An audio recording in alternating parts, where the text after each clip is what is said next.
కమ్మిన జీవితంలో వెలుగు నింపావయా, వ్యర్థముగా ఉన్న జీవితానికి అర్థం చూపావయా.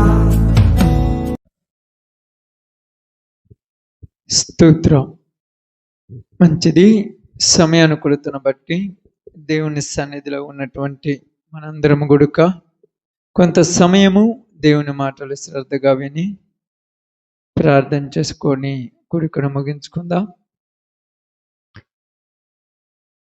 కూడి వచ్చిన మీ అందరికి ప్రభునాములు, శుభాలు, వందనములు తెలియజేయుచున్నాను.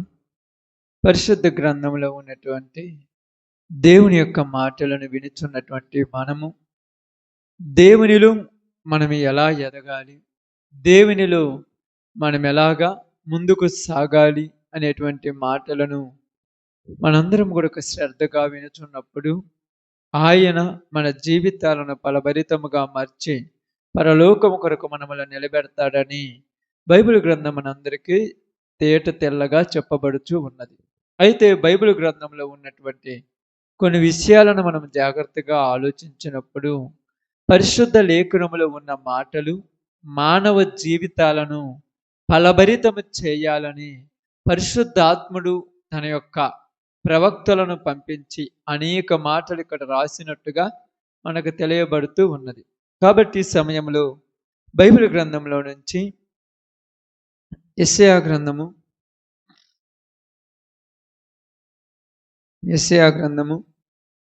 1వ అధ్యాయము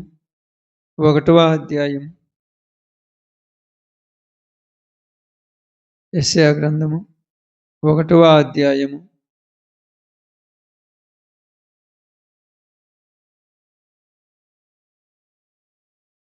5వ వచనం నుంచి జాగ్రత్తగా చదువుదాం. నిత్యము తిరుగుబాటు చేయుచు మీరేలా ఇంకనూ కొట్టబడుదురు. వాడు నడినెత్తిని వ్యాధి కలిగి ఉన్నాడు, ప్రతి వాని గుండె బలహీనమాయను, అరికాలు మొదలుకొని తల వరకు స్వస్థత కొంచెమైనను లేదు. ఎక్కడ చూచినను గాయములు, దెబ్బలు, పచ్చిపుండ్లు, అవి పిండబడలేదు, కట్టబడలేదు, తైలముతో మెత్తన చేయబడలేదు. చాలా జాగ్రత్తగా ఈ సందర్భాన్ని మనం జాగ్రత్తగా ఆలోచిద్దాం. యేసుక్రీస్తు వారు ఈ లోకానికి రావటానికంటే ముందుగా ఇంచుమించు 700-800 సంవత్సరాల కాలములో యెషయా ప్రవక్త ద్వారా రాయబడినటువంటి ఒక లేఖనం. ఆయన రాయబడినటువంటి ఈ సందర్భాన్ని పరిశుద్ధాత్మ దేవుడు మనందరి జీవితాల్లోకి ఈరోజు మనకు అర్థం కావటానికి చాలా చక్కగా వివరిస్తూ ఉన్నాడు. ఇక్కడ రాయబడిన మాట ఏంటంటే, నిత్యము తిరుగుబాటు చేయుచు మీరేలా ఇంకనూ కొట్టబడుదురు. ఎందుకంటున్నాడంటే అక్కడ చూసినప్పుడు ప్రతి వాడును నడినెత్తిని వ్యాధి కలిగి ఉన్నాడు, ప్రతి వాని గుండె ఏమైపోయిందంట, గుండె బలహీనమైపోయింది. ఎందుకంటే ప్రియ సహోదరి సహోదరులారా, భూమి మీద బ్రతుకుచున్న ప్రతి మనిషిని కూడా మనం చూసినప్పుడు ఏదో ఒక విషయంలో బలహీనులైపోయిన వాళ్ళే, ఎక్కడో ఒక చోట వాళ్ళు వెనుకడుగు వేసేవాళ్ళే, ఎక్కడ చూసినా ఏ ప్రదేశంలో చూసినా నీతి కలిగి జీవించే వాళ్ళు కరువైపోయారు, పాపానికి అలవాటు పడిన వాళ్ళు ఎక్కువైపోయారు. యెషయా ప్రవక్త ద్వారా వీళ్ళ గురించి మాట్లాడుతున్నప్పుడు ఆయన ఈ మాట చెప్పినప్పుడు చాలా ఆలోచింపదగిన విధముగా ఉన్నటువంటి మాట. ఎందుకంటే ఇక్కడ మనందరం కూడా అర్థం చేసుకొని కొన్ని విషయాలు జాగ్రత్తగా గమనిస్తే ఇక్కడ ఏమంటున్నాడంటే, ప్రతి వాడు అంటే నీతిమంతుడు లేడు, ఒక్కడునూ లేడు. ఎందుకు లేడు అంటున్నాడంటే, మీరు ఒకసారి చూసినప్పుడు యోబు గ్రంథంలో మాట్లాడినప్పుడు ఆయన ఏమంటాడంటే, ప్రభువా కన్యకను చూడకుండానట్లు నా కన్నులు త్రిప్పివేయమన్నాడు. ఇప్పుడు యోబు ఏ పరిస్థితిలో మాట్లాడుతున్నాడు ఆ మాట, ఏ స్థితిలో మాట్లాడుతున్నాడు ఆ మాట బాగా ఆలోచించండి. యోబుకు వివాహమైంది. 10 మంది పిల్లలున్నారు. 7 కుమారులు, 3 కుమార్తెలు కలిగారు. వాళ్ళందరూ ఈ లోకాన్ని విడిచి వెళ్ళిపోయినారు.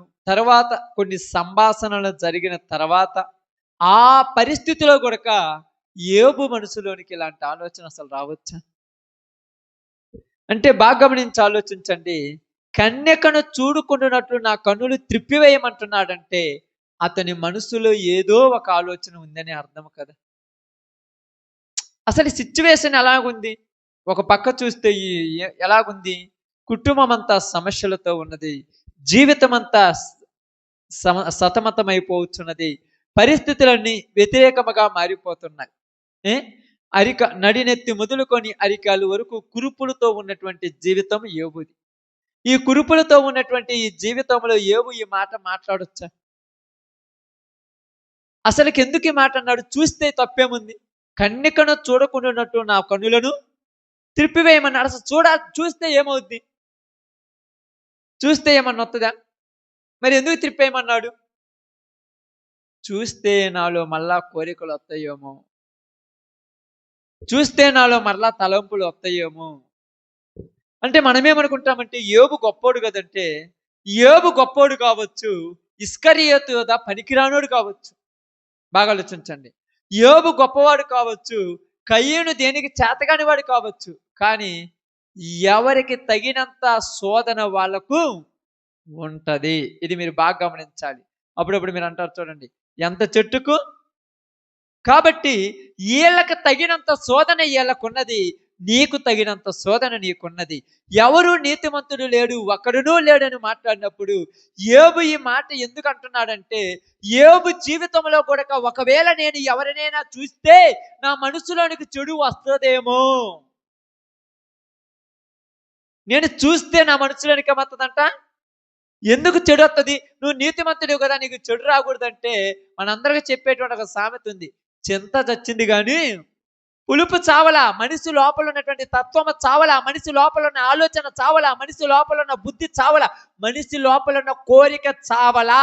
ఇవి చావలేదు కనుకనే మనుషుల జీవితాలు ఇంకా నాశనకరమైన పాపము చేయటానికి ఇష్టమవుతూ ఉన్నారు. ఇవి ఆలోచనలు పోలేదు కనుకనే ప్రతి వాడు కనుక ఏదో ఒక దుష్ట ఉదయముతో, దురుద్దేశముతో జీవితాన్ని కొనసాగిస్తూ ఉన్నాడు ఈ రోజు వరకు. అసలు యోబు ఎలా మాట్లాడవచ్చు అని మనం ఆలోచించినప్పుడు, నేను ఆ సందర్భాన్ని చూసినప్పుడు, ఆ పరిస్థితిని చదువుతున్నప్పుడు, కొన్నిసార్లు ఆలోచించినప్పుడు అసలు యోబు ఎలా ఎందుకు మాట్లాడాడు, ఈ విషయం గురించి మనం ఆలోచిద్దాం అనుకున్నప్పుడు రోమిలకు రాసిన పత్రికలకు ఒకసారి, రోమిలకు రాసిన పత్రిక 1వ అధ్యాయం 3వ అధ్యాయం రోమిలకు రాసిన పత్రిక 3వ అధ్యాయం 3వ అధ్యాయం తీసారమ్మా. 11వ వచనం, నీతిమంతుడు లేడు, ఒక్కడునూ లేడు. అక్కడే ఉన్నాడు. అది నీతిమంతుడు లేడు, ఒక్కడునూ లేడు. ఇప్పుడు యోబు గ్రంథంలోనికి రండి, అది అక్కడే ఉంచండి, అది మనకు ముఖ్యమైన పాయింట్.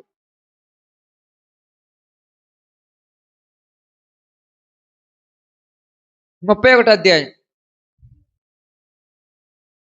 నేను నా కన్నులతో నిబంధన చేర్చుకుంటుని, నేను నా కన్నులతో నిబంధన చేర్చుకుంటుని. ఎవరితో నిబంధన చేసుకున్నారంట? యోబు తన కన్నులతో నిబంధన చేసుకున్నాడు. ఏమని నిబంధన చేసుకున్నాడు? కన్యకను నేను ఎలాగు చూసుదును, బాగానండి, కన్యకను నేను ఎలాగు చూసుదును అంటే కన్యకను చూసుతును అని ఎందుకు అంటున్నాడంటే, ఇక్కడ మాట్లాడుతున్నారు చూడండి, నిబంధన ఎందుకు చేసుకుంటున్నాడంటే, నేను ఒకవేళ చూసిన ఎడల అది నా దృష్టికి ఎలాగుంటుందంట, ఎలాగుంటుందని రాయబడింది అక్కడ, నేను చూసిన ఎడల నా మనసులోనికి చెడు ఉద్దేశం వచ్చునేమో. అంటే చూస్తేనే చెడు ఉద్దేశం వస్తుందా? చూస్తేనే చెడు ఉద్దేశం వస్తుందా? అంటే చూస్తేనే చెడు ఉద్దేశం వస్తుందంటే ఇక్కడ ఆలోచన కలిగించాల్సింది ఏంటంటే, మనిషి మనస్సులో మంచి అనేది తక్కువైపోయింది. మనిషిలో కాదు, ఇక్కడ తక్కువైపోయింది. మనిషి మనస్సులో ఏమి తక్కువైపోయింది? మంచి అనేది తక్కువైపోయింది. అందుకనే చాలా చక్కగా మాట్లాడుతూ ఏమన్నాడంటే, హృదయము అన్నిటికంటే మోసకరమైనది, అది ఘోరమైన వ్యాధి కలిగినది, దానిని గ్రహించగలిగిన వాడు ఎవడు? ఇర్మీయా గ్రంథం 17:9 చూడండి, జాగ్రత్త చూడండి.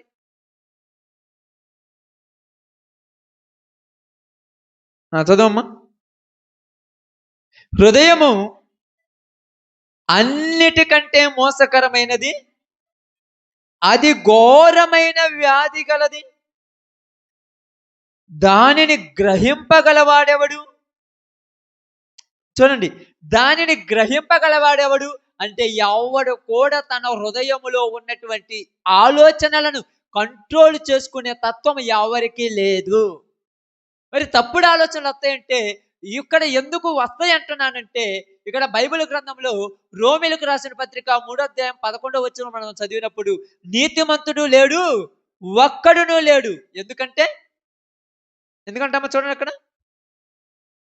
అందరూ పాపము చేసి ఏకముగా పనికి మాలిన వారైరి. అందరూ పాపం చేశాడంట. ఏం చేశారంట? అందరూ పాపం చేసి ఏకముగా ఏమైపోయారు? పనికి మాలిన వారైపోయారు. ఎందుకు ఈ మాట మాట్లాడుతున్నారంటే, యోబు ఏదో తప్పు చేశాడని నేను మాట్లాడట్లేదు, కానీ మనిషి మనస్సులో ఆలోచన అనేది వాడి కంట్రోల్లో ఉండదు. మనిషి మనస్సులో ఉన్న ఆలోచన ఏంటంట, వారి కంట్రోల్లో ఉండదంట. ఎందుకంటున్నారంటే మీరు ఇక్కడ బాగా గమనించి ఆలోచిద్దాం. ఒక చిన్న మాట నాకు చూద్దాం. చూడండి, బైబిల్ గ్రంథంలో నుంచి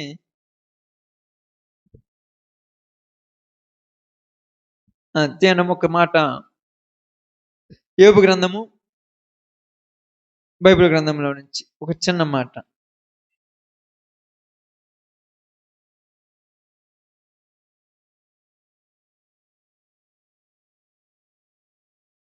తీసిన యోబు గ్రంథము ఒక్క మాట చదువుకొని మనం ముందుకు వెళ్దాం. 14వ అధ్యాయం. యోబు మాట్లాడిన మాట ఇప్పుడు మనం వినాలి. ఏంది? యోబు గ్రంథము 14వ అధ్యాయం. జాగ్రత్తగా వినండి, చాలా జాగ్రత్తగా ఆలోచించండి. 14వ అధ్యాయం తీసారమ్మా? 14వ అధ్యాయం 14వ వచనాన్ని జాగ్రత్తగా చదువుదాం. 4వ అధ్యాయం 14 పాప సహితునిలో నుండి పాపరహితుడు పుట్టగలిగిన ఎంత మేలు, అలాగున ఎవడును పుట్టనేరడు. ఎవరు మాట్లాడుతున్నారు ఇక్కడ? ఎవరి మాట మాట్లాడేది? యోబు మాట్లాడుతున్నాడు. ఏమని మాట్లాడుతున్నాడు? పాప సహితునిలో నుండి పాపరహితుడు పుట్టగలిగిన ఎడల ఎంత మేలు. అంటే పాప సహితుడు అంటే పాపం చేసే వాళ్ళలో నుండి పాపం లేనివాడు పుట్టగలిగితే ఎంత మేలు.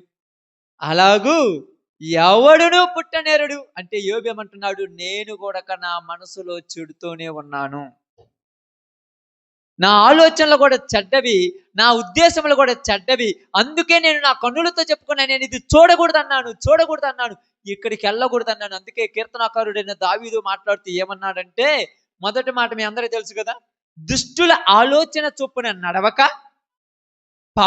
బాగా చదవండి, అమ్మాట చదవండి, మీకు అది చాలా ప్రాముఖ్యమైనది, ఇప్పుడు అర్థం కావట్లని చెప్తాను చూడండి.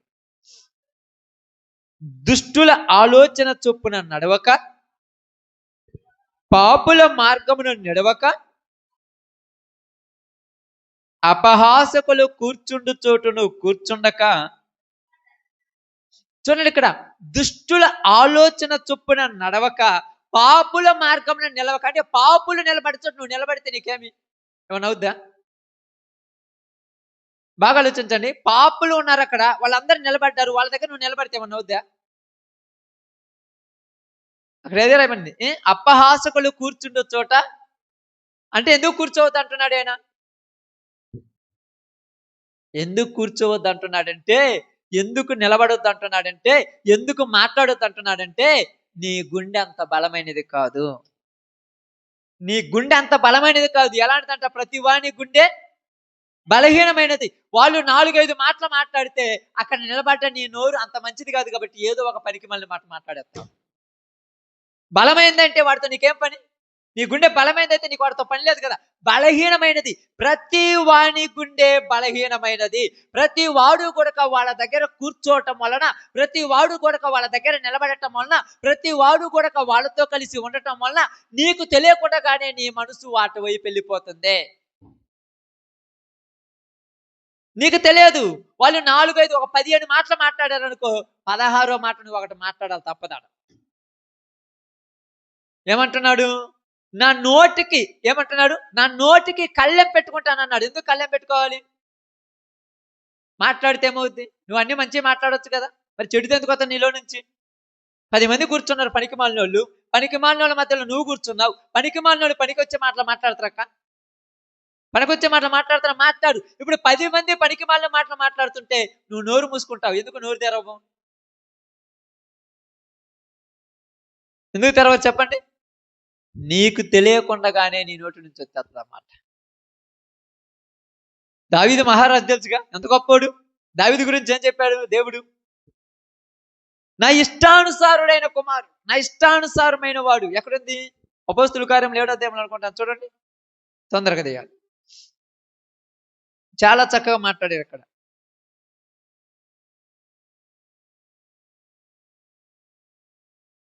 అపోస్తుల కార్యం చూడండి.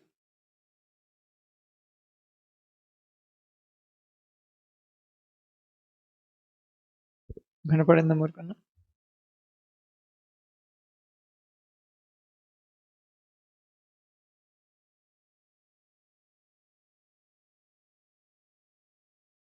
అపోస్తుల కార్యంలో ఒక మాట రాయబడి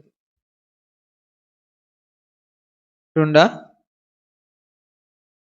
చూడండి అక్కడ ఎక్కడంటే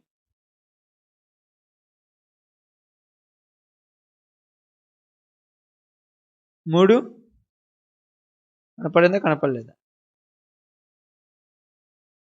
2:29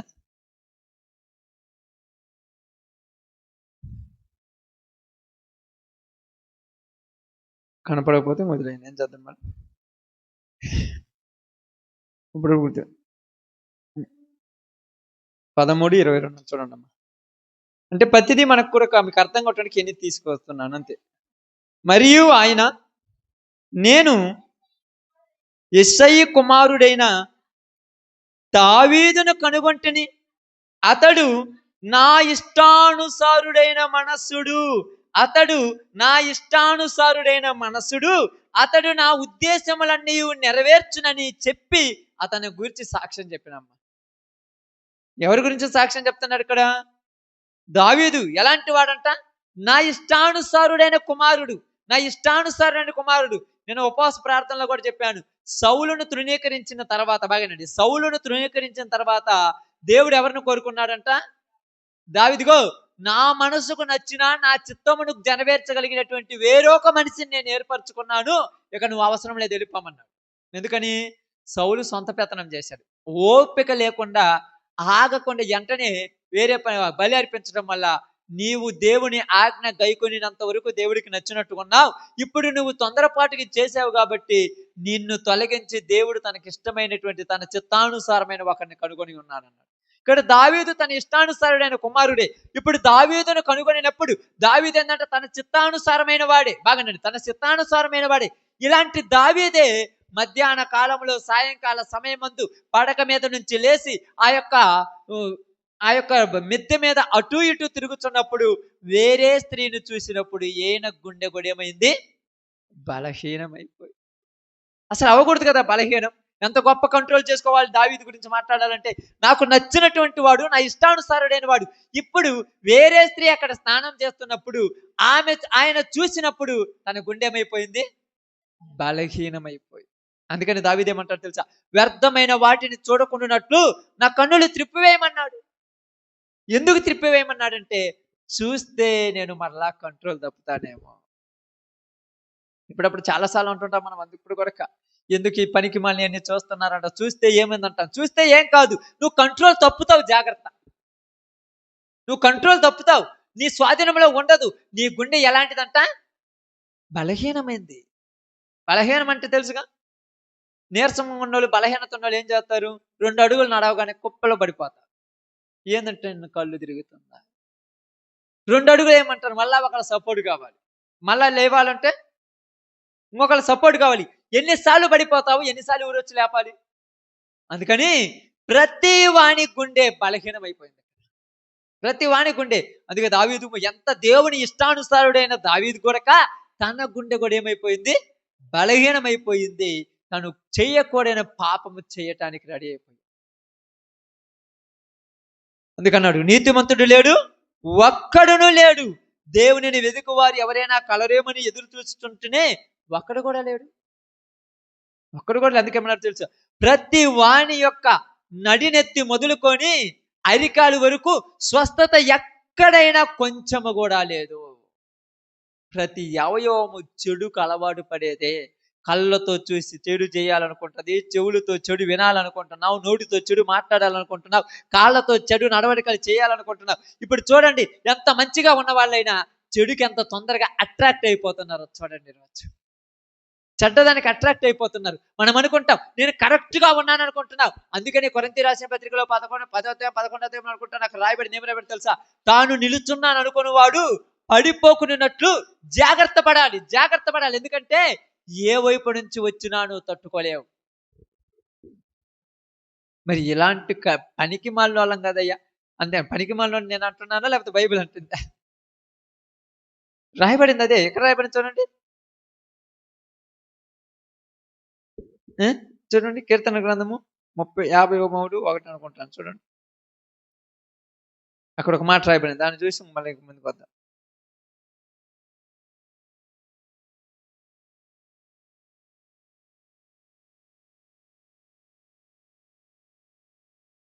53:1 కీర్తన గ్రంథం. దేవుడు లేడని బుద్ధిహీనులు ఎక్కడ అనుకుంటున్నారు? హృదయం బలమైందైతే ఉన్నది అనుకోవాలి. మరి లేదని ఎందుకు అనుకుంటున్నాడు? చూసిన ప్రతి దానికి ఆలోచనలు వస్తాయి. అనుమానం. దేవుడే ఉండి నాకెందుకు ఇన్ని బాధలు? అనుమానం. ఒక్కోసారి ఏమంటాడు? దేవా నువ్వు తప్ప నాకు ఎవరు లేరు అంటావు. మళ్ళా ఎందుకు దేవుడి మీద నిందలు పెట్టేస్తున్నావు అంటే నీ గుండె నీరసించిపోతుంది. ఒకసారి ఉన్నట్టు ఇంకోసారి ఉన్నట్లు. దేవుడు లేడని బుద్ధిహీనుడు తన హృదయములో అనుకొనును, వారు చెడిపోయిన వారు అసహ్య కార్యములు చేయుదురు, మేలు చేయువాడు ఒక్కడునూ లేడు, వివేకము కలిగి దేవుని వెదుకువారు కలరేమని దేవుడు ఆకాశము నుండి చూసి నరులను పరిశీలించను. వివేకము కలిగిన వాళ్ళు ఉంటారేమనుకుంటే 2 రోజులు గట్టిగా ఉంటే 3వ రోజు మళ్ళీ పడిపోయే మనుషులు. ఎంత పడిపోతున్నారు, ఇలా చేస్తున్నారు. ఇప్పుడు వీళ్ళ గురించి ఏం ఆలోచించాలి చెప్పండి. అసలు నిజంగా నేను బాగా మీరు చదివినప్పుడు కొన్ని విషయాలు ఆలోచించినప్పుడు దేవుని గురించిన ఆలోచన మనుషులలో అసలు లేకుండా పోయింది. ఎందుకంటే చాలా గమనించి ఆలోచించండి. తీతు రాసిన పత్రిక 3వ అధ్యాయము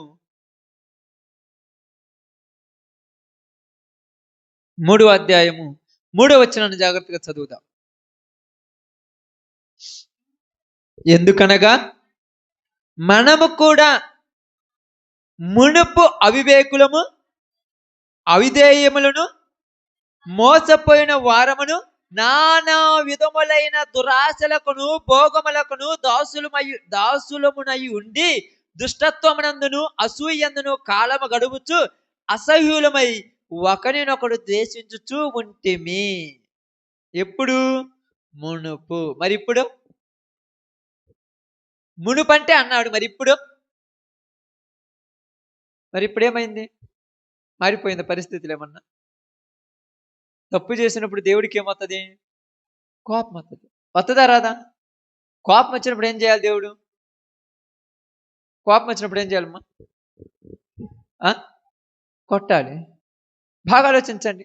చూడండి, బాగా గమనించి ఆలోచించండి. రోమిలకు రాసిన పత్రిక 2వ అధ్యాయం 5వ వచనం చాలా జాగ్రత్తగా గమనించండి. నీ కాఠిన్యమును మార్పు పొందని నీ హృదయం. నువ్వు మార్పు పొందిన హృదయమా, మార్పు పొందని హృదయమా? మనిషి మారాడు, ఏం మారలా? మనిషి మారాడు, మారంది మనసు, హృదయం మారలా. ఎందుకు మారలేదంటే, ఇది మీకు ఒక మాటలో చెప్పాలంటే జిత్తులు మారి నక్కలాంటిది హృదయం. ఇప్పటికిప్పుడు సంతోషపడుద్ది, మళ్ళీ అంటనే కోపపడుద్ది. ఇప్పటికిప్పుడు లోకమంతా పెంటతో సమానపడుద్ది, మళ్ళీ ఆ పెంట కోసం పరుగులు చేస్తుంది హృదయం. మనమేమనుకుంటాం? నిమ్మలంగా ఉండాలి, నీతి కలిగి ఉండాలి, యథార్థత కలిగి ఉండాలి, ఎప్పుడు కూడా దేవుడికి నచ్చినట్టుగానే బ్రతకాలని మనం అనుకుంటాం. మన లోపల ఉన్న హృదయం మనకు వ్యతిరేకంగా మారిపోతుంది. అందుకే అక్కడ రాయబడిన చూడండమ్మా, నీ కాఠిన్యమును మార్పు పొందని హృదయం, మార్పు పొందిన హృదయం కాదు, మార్పు పొందని నీ హృదయమును అనుసరించి ఉగ్రత దినమందు, అనగా దేవుని న్యాయమైన తీర్పు బయలుపరచు దినమందు నీకు నువ్వే, ఇంకొకళ్ళు ఎవరైనా నిన్ను రెచ్చగొట్టట్లా, నీకు నువ్వే వస్తున్నా నీ కోరికలు. యోబులు ఆ కోరిక పుట్టించింది ఎవరు? దావీదులు ఆ కోరిక పుట్టించింది ఎవరు? ఎవరు పుట్టించడమ్మా? అమ్మే దావీదే. దేవుడు పుట్టిస్తాడు ఆ చెడ్డ కోరికలు. దావీదు చూడగానే ఏమడిగిందంట? ఆశ. చూడగానే ఆశ పుట్టింది అయ్యగారికి. పాపం చూడండి, మీకు అందరికి ఆది కాలంలో అవ్వగారికి చూసినట్టుగా, అది చూచిన వెంటనే కన్నులకు అందమైనది గాను, ఆహారమునకు చూపునకు రమ్యమైనది, ఆహారమునకు మంచిదైనట్టు నాకు కనబడెను. అక్కడ రాయబడి చూడండి అన్నమాట. చదవండి మా సందర్భానికి ఒక్కసారి. స్త్రీ ఆ వృక్షము ఆహారమునకు మంచిదియు, కన్నులకు అందమైనదియు, వివేకమిచ్చు రమ్యమైనదియు నయ్యుండుట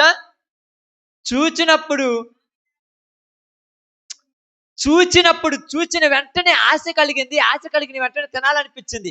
చూడగానే ఈ మనసులో కోరిక పుట్టింది.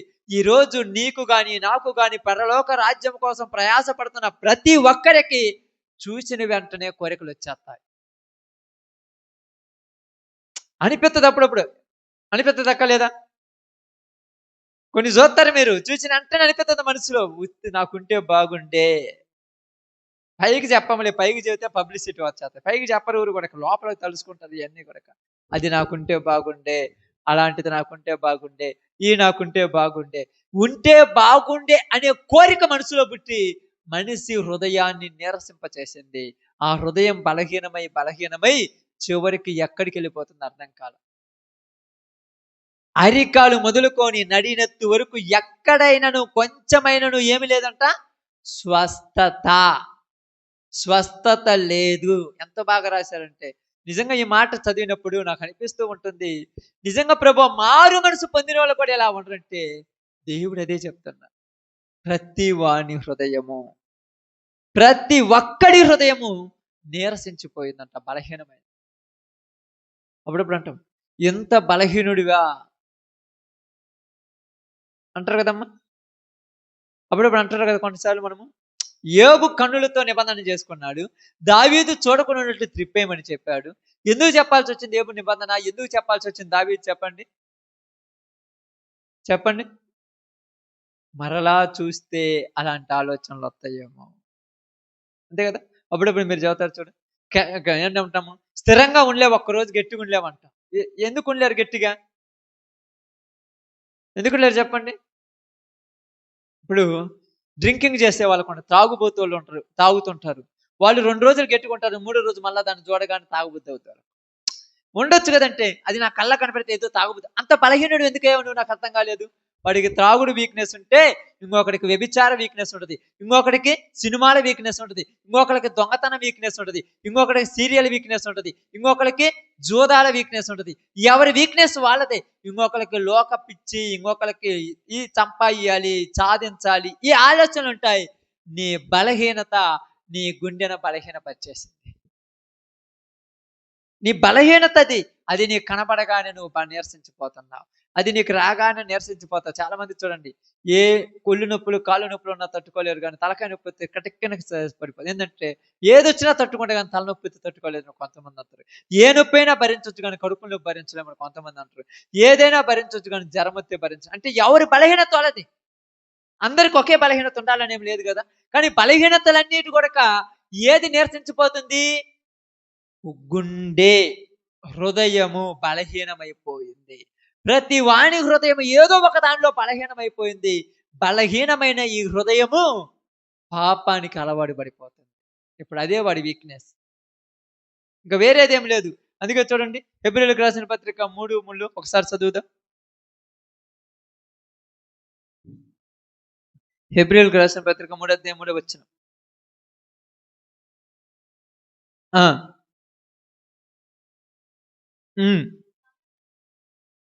ఆ ఆ ఆ ఆ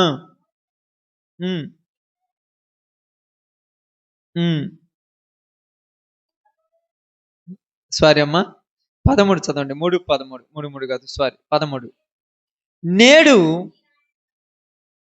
మీరు ఆయన శబ్దము వినిన ఎడల కోపము పుట్టించినప్పటి వలె. ఎవరు కోపం పుట్టించింది? ఎవరు కోపం పుట్టించింది ఇక్కడ? ఎవరు కోపం పుట్టించింది? పైన 8వ వచనం చదవండి. చదవండి 8, పైన 8. నేడు మీరు ఆయన శబ్దము విని ఎడల అరణ్యములో శోధన దినమందు కోపం పుట్టించినప్పటి వలె మీ హృదయములను కఠినపరుచుకొనకుడి. మీ హృదయములను కఠినపరచుకొనకుడి. ఇక్కడ మనతో మాట్లాడుతున్నాడు. నేడు మీరు ఆయన శబ్దము విని ఎడల కోపం పుట్టించినప్పటి వలె మీ హృదయములను కఠినపరచుకొనకుడి అని ఆయన చెప్పిన గనుక పాపం వలన కలుగు భ్రమ చేత మీలో ఎవడును కఠినపరచబడకున్నట్లు నేడు అనబడు సమయం ఉండగానే ప్రతి దినమును ఒకనొకడు బుద్ధి చెప్పుకొనుడి. ఎలయనగా మొదట నుండి మనకున్న దృఢ విశ్వాసము అంతమ మటుకు గట్టిగా చేపట్టిన ఎడల క్రీస్తులో పాలివారై ఉందుము. విని కోపం పుట్టించిన వారు ఎవరు? ఎవరు? విని కోపము పుట్టించిన వారు ఎవరంటున్నాడు? ఐగుప్తులో నుండి వచ్చిన వారే కదా. అంటే వినిన వాళ్ళటువంటి వాళ్లకు ఏమొచ్చేసింది? కోపం. ఎవరికి కోపం వచ్చింది ఇక్కడ? ఇక్కడ ఎవరికి కోపం వచ్చిందమ్మా? ఇక్కడ కోపం వచ్చింది ఎవరికి? దేవునికి. దేవునికి కోపం వచ్చింది. ఎందుకు కోపం వచ్చింది దేవునికి? దేవునికి కోపం ఎందుకు వచ్చింది చెప్పండి? కోపం ఎందుకు వచ్చింది దేవునికి?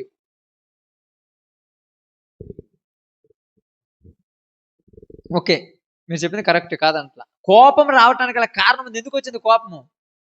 ఎంత చెప్పినా వ్యతిరేకంగా తిరుగుతున్నారు.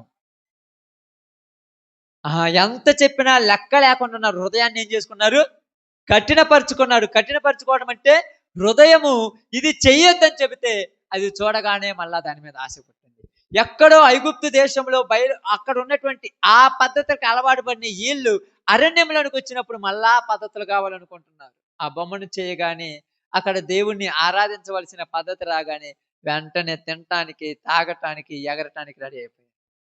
ఎందుకు వచ్చింది అసలు? ఈ పద్ధతి రాకూడదు కదా. అప్పుడు అసలుకి ఈ ఆలోచన రాకూడదు కదా. ఈ ఆలోచన వచ్చింది దేనికంటే మీ హృదయం నీరసించిపోయింది. మీ హృదయం నీరసించిపోయింది. ఆ ఎద్దు బొమ్మను, ఎద్దు రూపమును చూడగానే వీళ్ళకేం పుట్టింది? ఇక్కడ వీళ్ళ హృదయానికి ఏం పుట్టింది? కోరిక. ఏ కోరిక? తినాలి, తాగాలి, ఎగరాలి. తినాలి, తాగాలి, ఎగరాలి. అసలు ఎందుకు ఈ బొమ్మను చేసుకున్నారంటే తినటానికి, తాగటానికి, ఎగరటానికి అని చెప్పండి. అసలు ఈ బొమ్మను ఇంత ఖర్చు పెట్టి ఎందుకు చేశారు? వాళ్ళు బంగారం అంతా ఇచ్చి ఎందుకు చేశారంటే తినటానికి, తాగటానికి, ఎగరటానికి. అదే బొమ్మ లేకుండా ఎగిరితే ఏమంటారు? పిచ్చోళ్ళు అంటారు. ఇది కావాలి ఇప్పుడు.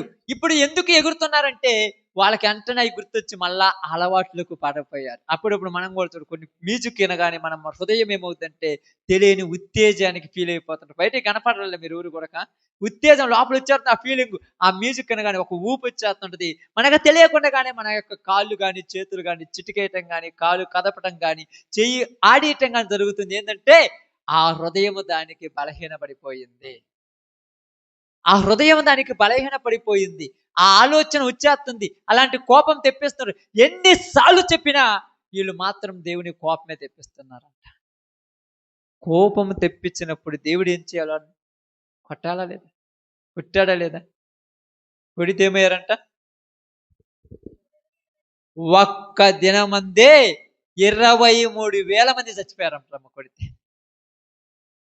అయినా కోపం ఆగిందా? ఆ దినమున వాళ్ళు కోపం పుట్టిస్తే అలా జరిగింది. మరి ఈ దినమున మనము కోపం పుట్టించినప్పుడు దేవుడు ఏం చేస్తున్నాడు?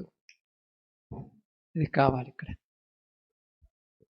చూడండి ఏం చేస్తున్నాడు?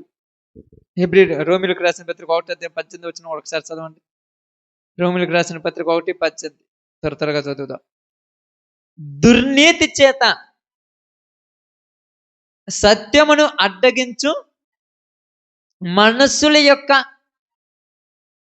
సమస్త భక్తిహీనత మీదను దుర్నీతి మీదను దేవుని కోపం. ఎవరి కోపం ఇది? దేవుని కోపం. మనుషుని కోపమా? మనుషుని కోపం వేరు, దేవుని కోపం వేరు. దేవుని కోపం పరలోకం నుంచి బయలుపరచబడుచున్నది. దేవుని కోపం, దేవుని కోపం, దేవుని కోపం సమస్త భక్తిహీనత మీదను, సమస్త పాపం మీదను, సమస్త అక్రమం మీదను, సమస్త అన్యాయం మీదను దేవుని కోపం ఏమైంది? వచ్చింది. ఈ కోపం ఎవరి మీద తీర్చుకోవాలి? ఇప్పుడు అర్థం కావాలా? ఎఫెసీ రాసిన పత్రిక 5వ అధ్యాయం 6వ వచనం ఒకసారి చదవండి. త్వరగా తీయాలి. బాగా అర్థం కావటానికి చూద్దాం. ఎఫెసీ పత్రిక 5:6 వ్యర్థమైన మాటల వలన ఎవడును మిమ్మును మోసపరచనీయుకుడి బాగనాడు. ఇట్టి క్రియల వలన దేవుని ఉగ్రత అవిధేయులైన వారి మీదకి వచ్చును. ఎవరి మీదకి వచ్చిందంట? అవిధేయులు. అవిధేయులు అంటే విధేయత లేని వాళ్ళంటే బాగనాడి. అవిధేయులంటే విధేయత లేని వాళ్ళు. విధేయత లేని వాళ్ళంటే దేవుడు చెప్పిన లెక్క లేకుండా తిరిగేవాళ్ళు. దేవుడు చెప్తున్నాడు అంటున్నాడా? ఎక్కడ చెప్పాడు దేవుడు? ఎక్కడ చెప్పాడమ్మా? ఎక్కడ చెప్పాడు దేవుడు? చూద్దాం ఎక్కడ చెప్పాడు. హెబ్రీయులకు రాసిన పత్రిక 1వ అధ్యాయం 1వ వచనం. పూర్వకాలమందు నానా సమయములలో నానా విధములుగా ప్రవక్తల ద్వారా మన పితరులతో మాట్లాడిన దేవుడు ఈ దినముల అంతమందు కుమారుని ద్వారా మనతో మాట్లాడెను. ఎవరి ద్వారా మాట్లాడినంట? కుమారుని ద్వారా. ఎలా మాట్లాడాడు? అది ఎలా మాట్లాడాడు? ఆమేన్. ఆదికాండం యోహాను సువార్త 1వ అధ్యాయం మీకు చెప్పాల్సిన పని లేదు కదా. ఆ కుమారుడు ఏమై ఉన్నాడంట? వాక్యమై ఉన్నాడు. అంటే వాక్యం ద్వారా ఇప్పుడు మనతో మాట్లాడుతున్నాడు. వాక్యం ద్వారా మాట్లాడుతున్నప్పుడు వాక్యాన్ని విని చేయకపోతే వీళ్ళు ఏం చేసినట్టు? దేవుని మాట విననట్టే. వారం వాక్యం వింటారు కదా. మన చర్చి అని కాకపోతే ఎక్కడైనా ప్రపంచం మొత్తం క్రైస్తవులు ఉన్నారు. ప్రతి వారము ఆదివారము వాక్యం వింటున్నారు కదా. విన్న ఇళ్ళు మళ్ళా వాక్యానుసారంగా నడుచుకోలేదంటే దేవునికి ఏమైనారు? అవిధేయులు. ఇప్పుడు అవిధేయుల మీదకి ఏమి రావాలి? దేవుని కోపం, దేవుని ఉగ్రత రావాలి. దేవుని ఉగ్రత ఇలా మీదకి వచ్చినప్పుడు ఏమవుద్ది? ఇప్పుడు వీళ్ళందరూ ఏం కావాలి? నాశనం కావాలి, శపించబడాలి, చచ్చిపోవాలి. కానీ ఒక్కడు చావట్లేదు. ఏంది ఇంకా? బాగా ఆలోచించు. ఒక్కడు చనిపోలేదు కదా. ఒక్కడు కూడా నాశనం కాలేదు కదా. ఒక్కడు కూడా అగ్ని గంధకంలో కాలేటువంటి ఆ యొక్క బాధల్లో ఎవరు పడలేదు కదా. మరి దేవుని కోపం ఏమైంది? ఇప్పుడు దేవుని కోపం ఏమైంది? తీర్పు దినం వరకు దాచబడింది ఎవరిని? పేతురు రాసిన పత్రిక తీయండి. మీకు అర్థం కావాలి.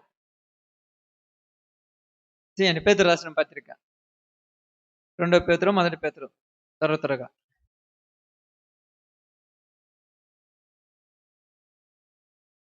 2వ అధ్యాయము 2 పేతురు 2వ అధ్యాయం అనుకుంటాను. చూడండి, ఇక్కడ రాయబడి ఉంటుంది. 2వ అధ్యాయము 4వ వచనం. దేవదూతల పాపము చేసినప్పుడు దేవుడు వారిని విడిచిపెట్టక పాతాళ లోకమందలి కట చీకటి గల బిలములోనికి త్రోసి తీర్పుకు కావలలో ఉంచుటకు వారిని అప్పగించును. ఎవరిని దాచిపెట్టింది? దేవదూతలను దాచిపెట్టాడు, మనుషుల్ని కాదు. మనుషుల్ని ఎవరు దాచిపెడతాడు? దేవదూతలను దాచిపెట్టాడు. అపవాది తాని సంబంధులు అందరినీ దాచిపెట్టాడు. మరి దేవుని కోపం ఇప్పుడు ఏమవుతుంది? దేవుని కోపం తట్టుకోలేదు కదా, కంట్రోల్ చేసుకోలేడు కదా. కోపం ఏమవుతుంది ఇప్పుడు? కంట్రోల్ ఎంతవరకు చేసుకోగలడు? చేసుకోలేడు. దేవుని ఉగ్రత అవిధేయుల మీదకి వచ్చును అన్నాడు. దేవుని కోపం అవిధేయుల మీదకి వచ్చును అన్నాడు. కాబట్టి ఇప్పుడు దేవుని కోపం ఏమైపోయింది? తీయని బైబిల్ గ్రంథంలోనికి రండి. ఆయన కోపం చూపుతున్నాడు. ఎలా చూపుతున్నాడు మనకి ఇప్పుడు అర్థం కావాలి. బైబిల్ గ్రంథం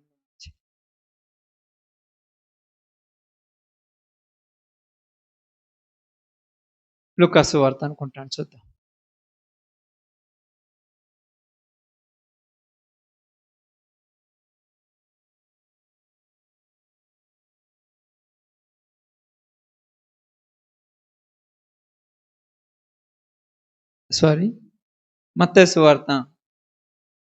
మత్తయి సువార్త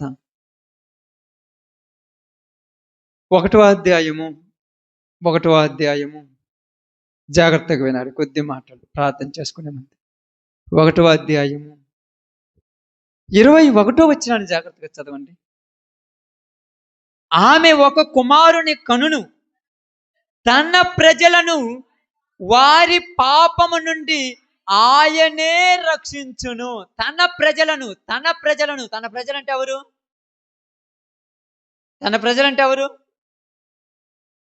ఎవరని? ఇశ్రాయేలీలా? యూదులా? లోకరక్షకుడు. అందరికీ ఆయన ప్రభువు అయి ఉన్నాడు. మీరందరూ మళ్ళా వేరే విధంగా యేసు ప్రభు వచ్చింది యూదుల కోసమే అని అంటే రాంగ్. అది ఆయన అందరి కోసం వచ్చాడు. తన ప్రజలనంటే అందరి కోసం వచ్చాడు. తన ప్రజలను వారి పాపము నుండి ఆయనే రక్షించును. ఎలా రక్షిస్తున్నాడంటే, ఇప్పుడు దేవుని కోపం ఎవరి మీదకి వచ్చిందమ్మా? ఎవరి మీదకి వచ్చింది? బైబిల్ మీకు జ్ఞాపకం ఉండాలి. దేవుని కోపం ఎవరి మీదకి వచ్చింది? ఇప్పుడుదా చెప్పాను, గంటతోటి చెప్పాను. ఎవరి మీదకి వచ్చింది? అవిధేయులైన మనుషుల మీద, దేవుని మాట వినని మనుషుల మీదకి వచ్చింది. దేవుడి మాట వినని వారు ఎవరు? అందరూ వినలేదు. ఒక్కడైనారా? ఒక్కడు వినలేదు. అందరూ దేవుడికి అవిధేయులుగా ఉన్నారు. ఇప్పుడు అందరి మీదకి దేవుని కోపం వచ్చింది.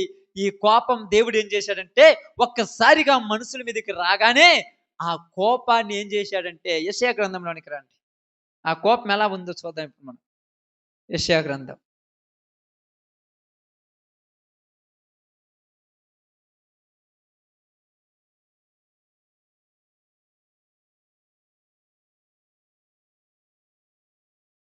53వ అధ్యాయం. జాగ్రత్తగా చూడండి. 53వ అధ్యాయం తీసారమ్మా? ఇక్కడ బాగానండి. 53వ అధ్యాయము 6వ వచనం చదవండి. మనమందరము గొర్రెల వలె త్రోవ తప్పిపోతిమి, మనలో ప్రతివాడును తనకిష్టమైన త్రోవకు తొలిగెను. యెహోవా మనందరి దోషమును ఎవరి మీద మోపాడంట? యేసు ప్రభు మీద మోపాడు.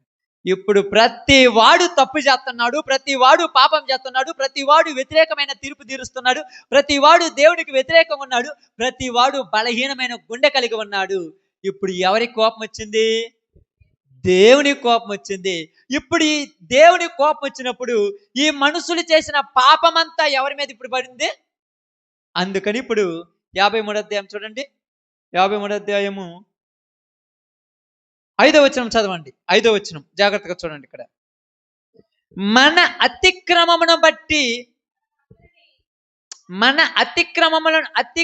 క్రియలను బట్టి అతడు గాయపరచబడెను. మన అతిక్రమ క్రియలను బట్టి, నీవు చేసిన పాపానికి, నువ్వు చేసిన అతిక్రమానికి, నువ్వు చేసిన వ్యతిరేకతకు, నువ్వు చేసిన దోషానికి, నువ్వు చేసిన చెడు చూపులకు, నువ్వు చేసిన చెడు కార్యాలకు, నువ్వు చేసిన చెడ్డ మాటలకు ఎవరిని కొడుతున్నాడు? కోపం ఆగల, కోపం వస్తూనే ఉంది. ఆ కోపం నీ మీదకి వచ్చినమ్మంటే, నీ మీదకి ఎవరైనా చూడండి, పిల్లల మీదకి ఏం చేస్తారు మీరు, అప్పుడప్పుడు కోపం వచ్చి కర్రీసి నూకినమ్మంటే వాడు వెంటనే ఏం అడ్డం పెడతాడు? ఏదో ఒకటి అడ్డం పెడతాడు. వాడు దగ్గర ఉన్నటువంటి వస్తువు, ప్లేటు కానీ లేకపోతే గోడ సాటుకు పోతాడు. ఆ కర్ర ఎవరికి తగిలింది? అలాగే నీ మీద కోపం దేవుడు తన ఉగ్రత నీ మీదకి పంపించగానే యేసు ప్రభు అడ్డం వచ్చాడు. ఆయన తగులుతున్న ఆ దెబ్బలన్నీ. కోపం ఆగలా దేవుడిది, ఆయన కొడుతున్నాడు. కొట్టిన ప్రతిసారి అడ్డం ఎవరు వస్తున్నాడు? అప్పుడప్పుడు పిల్లల్ని కొట్టేటప్పుడు తల్లిదండ్రులు ఏం చేస్తారు, తల్లి ఏం చేస్తారు తెలుసా? తండ్రి కోపం వచ్చి ఆ కోపంతో కొడుతున్నప్పుడు తల్లి ఏం చేస్తుందంటే పిల్లోని తన వైపు తీసుకుంటది. తన వైపు తీసుకున్నప్పుడు ఒక్కసారిగా కౌగులించుకొని తన కౌగుల్లో బంధించి తన పిల్లాన్ని చుట్టుపక్కల అంటే ఎక్కడ కనపడకుండా కొడితే ఆ కర్ర దెబ్బలన్నీ ఉరిగి పడుతుంటాయి. తర్వాత చూసినప్పుడు కోపంతో అసలు నువ్వు ఎందుకు అడ్డం వచ్చి నువ్వు వాడిని కొట్టాల్సిందంటే అప్పుడు అంటావు తెలుసా, నేను కాబట్టి తట్టుకున్నాను, వాడు ఎలా తట్టుకోగలడు ఈ దెబ్బలకి? నాకే ఎముకలు ఇరిగిపోయినట్టు ఒళ్ళంతా చూడు ఎంత కందిపోయిందో, ఇంతంతలా బొబ్బలు కట్టిన నాకే, వాడైతే తట్టుకోగలరా? అంటే నీ పిల్లవాడి దెబ్బలు నువ్వు భరించినప్పుడు ఇప్పుడు నీకేమనిపిస్తుంది? తర్వాత ఆ దెబ్బలు చూసుకున్నప్పుడు నీకు బాధ వేయటంలా, కోపం రావటంలా, వాడు ఎలా తట్టుకోగలడు ఈ దెబ్బలు? అంటే వాడి మీద ఉన్న నీ ప్రేమ వాడి దెబ్బలు భరించే రేంజ్కి ఎదిగిస్తుంది నిన్ను. ఇప్పుడు నీ మీద యేసు ప్రభువుకున్న ప్రేమ నీకు పడాల్సిన దెబ్బలన్నీ ఆయన మీద పడిపోతున్నాయి. ప్రతి దెబ్బ, కోపం వచ్చిన చూడండి, తప్పు చేసిన ప్రతిసారి ఏం జరుగుద్ది అక్కడ? దేవుడికి కోపం వస్తుంది. దేవుడికి కోపం వచ్చినప్పుడు ఎవరు కొంటాడా? ఏం చేస్తాడు? కోరడా తీసుకొని కొడతాడు. ఎవరిని కొట్టాలి? తప్పు చేసినండి దేవుడు కొట్టబోతుంటే వెంటనే అడ్డం వచ్చున్నాడమ్మ ఆయన. అందుకేమన్నా చూడండి అక్కడ, మన అతిక్రమములను బట్టి అతడు గాయపరచబడిను, మన దోషములను బట్టి అతడు నలగొట్టబడిను, మన సమాధానార్థమైన శిక్ష అతని మీద పడిను, అతడు పొందిన దెబ్బల చేత మనకు స్వస్థత కలుగుచున్నది. ఎందుకంటే చూడండి 10వ వచనం చదవండి, 10వ వచనం జాగ్రత్తగా చూడండి. అతన్ని నలగొట్టుటకు యెహోవాకు ఇష్టమాయను. ఎవరిని నలగొట్టుటకు? ఎందుకు ఆయన నలగొట్టడానికి ఆయనకి ఎందుకు ఇష్టము? యేసు ప్రభువు ఇప్పుడు తప్పు చేసినోని కొట్టాలా, తప్పు చేయనోని కొట్టాలా చెప్పండి? తప్పు చేసినోని కొట్టాలి. తప్పు చేయనోని కొడితే ఏమనాలి? దేవుని కూడా మూర్ఖుడు అనాలి. రే ఏంద్ర ఊరినట్టు వాళ్ళని కొడుతున్నాడు, ఏం దేవుడు ఈ దేవుడు అని. తప్పు చేసినోని కొట్టాలి. ఇప్పుడు తప్పు చేసింది ఎవరు? నీవు నేను. యాస్టీజ్ నేను నువ్వు మనం తప్పు చేసాం. మనం తప్పు చేసినప్పుడు మన మీదకి దేవుడు కోపం వచ్చేసింది. ఎంత కోపం వచ్చిందంటే ఆయన కోపం తట్టుకునేంత కాదు. ఆయన కోపం మామూలు కాదు. ఏమంటున్నాడు యెషయా ప్రవక్త ద్వారా మాట్లాడుతాడు చూడండి, ఆయన ప్రతి నిత్యము కోపపడువాడు కాదు. ఆయన కోపం వస్తే భూమి మీద మనుషులు నిలబడరంట. అంత కోపం అయింది. మరి ఆ కోపం అంతా ఆయన ఎన్ని రోజులు ఆగబట్టుకుంటాడు? అందుకని ఏమన్నాడు తెలుసా, ఆ కోపం చేత కొరడా తీసుకొని కానీ, కర్ర తీసుకొని కానీ, లేకపోతే ఆ యొక్క ముళ్ళ కిరీటంతో కానీ ఏది పడితే అది కొడుతున్నప్పుడు కొట్టిన ప్రతిసారి యేసుప్రభు అడ్డం వస్తుంది. కొట్టిన ప్రతిసారి నువ్వు ఉదయాన్ని లేచినప్పుడు చూపెడుతుంటావు చూడు, ఇదిగో నీ భర్త చూపెడతావు చూడండి ఎలా దెబ్బలు తగిలినాయో, వాడు ఎలా తట్టుకోగలడు, ఎంతంత లావును పొంగాయంటే నిన్నూరు అడ్డం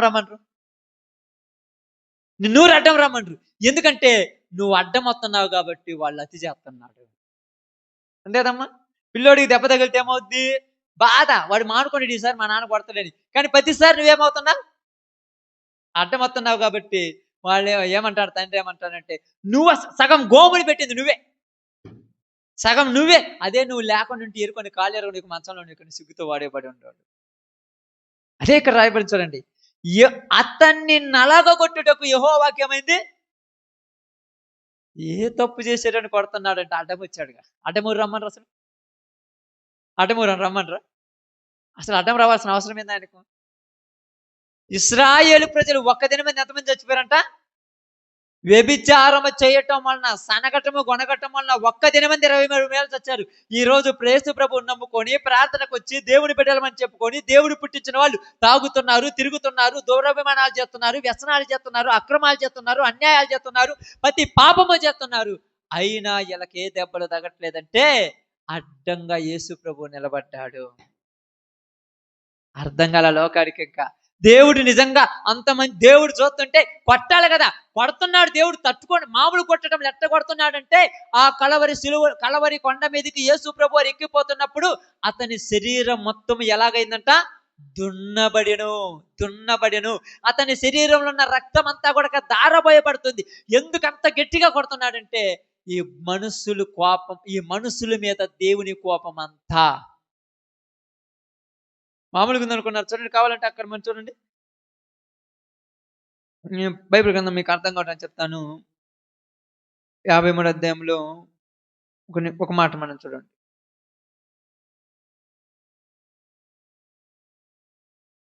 ఒకటో వచనం చూడండి.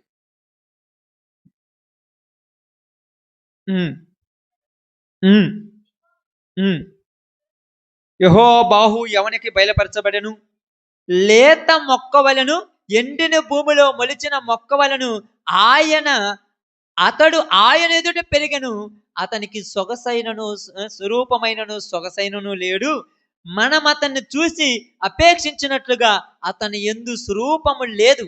ఆయన తృణీకరింపబడిన వాడును, ఆయను మనుషుల వలన విసర్జింపబడిన వాడును, వ్యసన క్రాంతుడుగాను, వ్యాధిని అనుభవించు వాడుగాను, మనుషులు చూడనొల్లని వాడుగాను ఉండెను.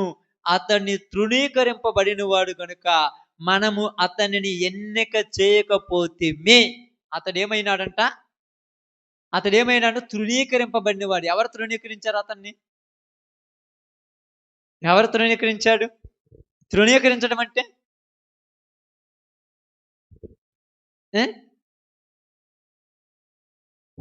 తృణీకరించడం అంటే ఏంది? అసలు అర్థం చేయాలి. తృణీకరించడం అంటే తీసేయటం. పెద్దలు అంటారు చూడండి, నేను పప్పులో కరివేపాకుని తీసేసి ఏం పెద్ద బతుక ఈడి బతుక అన్నట్టు తీసేస్తారు చూడండి. ఎందుకు తృణీకరించబడ్డాడు ఆయన? దేవుడు తృణీకరించింది నిన్ను నన్ను. ఇప్పుడు ఏమైందంటే వాళ్ళు మంచోళ్ళే, వాళ్ళ మీద ఉన్నది ఏదో నా మీద పడింది. నన్ను తృణీకరించి వాళ్ళని ఏమన్నది. అతని వ్యసనక్రాంతుడు. యేసు ప్రభు వ్యసనక్రాంతుడయ్యాడు. యేసు ప్రభు జీవితం చూడండి. మనుషులు చూడనల్ల వాడిగాను అతడు తృణీకరింపబడు కనుక అతనికి ఎన్నిక చేయకపోతిమి. నిశ్చయముగా అతడు మన రోగములను భరించను, మన వ్యసనములను వహించను. అయినను మెత్తబడిన వాడిగాను, దేవుని వలన బాధింపబడిన వాడిగాను, శ్రమ నొందిన వాడిగాను మనము అతన్ని ఎంచితిమి. మన అతిక్రమ క్రియలను బట్టి. ఇప్పుడు ఏమని ఎంచుతున్నాము? యేసు ప్రభు శ్రమ పడ్డాడు, యేసు ప్రభు 3 మేకుల మధ్య ఏలాడపడ్డాడు. నువ్వు ఏడుతున్నావు, ఏడవద్దు. అది నువ్వు చేసిన పాపమే. ఆయన ఏ తప్పు చేశాడని పెట్టాలి చెప్పండి? ఏ తప్పు చేయాలని చెప్పండి? అన్నం పుణ్యం మెరగనటువంటి నీవు శరీరం మీద దెబ్బలు ఎందుకు? దెబ్బలు అవసరం నీ శరీరం మీద? నాకు అర్థం కాలేదు. ఏ పాపం చేసేవని నేను కొట్టాలి? ఏ పాపం చేయలేదు. మరి ఎందుకు కొట్టాడంటే నా కుమారుడి కోసం నేను దెబ్బలు అనుభవించడం తప్ప. అంటే కుమారుడి కోసం దెబ్బలు అనుభవించడం తప్పు కాదు అన్నప్పుడు ఏమన్నాడు?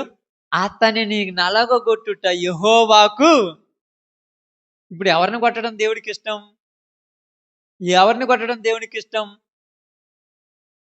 ఎవరిని? మనుషులను కొట్టడం దేవుడికి ఇష్టం. అడ్డమూరు పొమ్మన్నారు నిన్ను. అప్పుడప్పుడు అంటావు చూడండి, అబ్బా కాళ్ళు నొప్పి, అడ్డమూరు రమ్మన్నారు నిన్ను, నీకు అట్నే ఉండాలంటారు. అప్పుడప్పుడు నువ్వు ఎందుకు అడ్డం వచ్చినావు అంటాడు. పాపమయ్యా అంటే నువ్వు పాపం అంటున్నావు, నాకు లేదా జాలిదయ్యా? మరి ఎందుకు కొడుతున్నాను? కొడితే గాను వాడు అలివి కాడు. కానీ ఒక్క దెబ్బైన పడినెత్తవా? మామూలు ప్రేమ నీ ప్రేమ. ఒక్క దెబ్బ కూడా పడినీయు. ఎందుకు పడినేయడం అంటే ఆ మనిషి మీద దెబ్బ పడితే ఎక్కడ తట్టుకోలేడని దెబ్బలన్నీ నువ్వే పడుతున్నావు. ఏం చేస్తున్నాడంట? దెబ్బలన్నీ నువ్వే భరిస్తున్నావు. అలాగనే మనుషుల మీద పడవలసిన ప్రతి దెబ్బ ఆయన మీద పడుతుంది. ప్రతి దెబ్బ. నువ్వు అంటున్నావు దేవుడు అంత అన్యాయస్తుడు, ఎంత దుర్మార్గం జరుగుతుంటే దేవుడు చూస్తూ ఉన్నాడు. దేవుడు ఎందుకు చూస్తాడమ్మా? చూస్తాడా? చూడలా కొడుతున్నాడు. కొట్టిన ప్రతిసారి యేసు ప్రభు అడ్డం పడుతున్నాడు. ఇలాగ దెబ్బలు తగలవు. అస్సలు తగలలేదు. అప్పుడేమనుకుంటామంటే, ఏంది ప్రభు, ఏందయ్యా దేవుడా చూసుకోమంటాం. దేవుడు చూస్తున్నాడు, చూసుకుంటున్నాడు. కానీ అడ్డం వచ్చిన ఒక ఆయన ఉన్నాడు. ఒక ఆయన అడ్డం వచ్చాడు. ఏమన్నాడు తెలుసా? అతడు నిశ్చయముగా మన రోగములను భరించెను. చూడండి. మనం 11వ వచనం చదువుదాం చూడండి. 11వ వచనం నుంచి. అతడు తనకు కలిగిన వేదనను చూచి తృప్తి నొందును. ఆ ఆ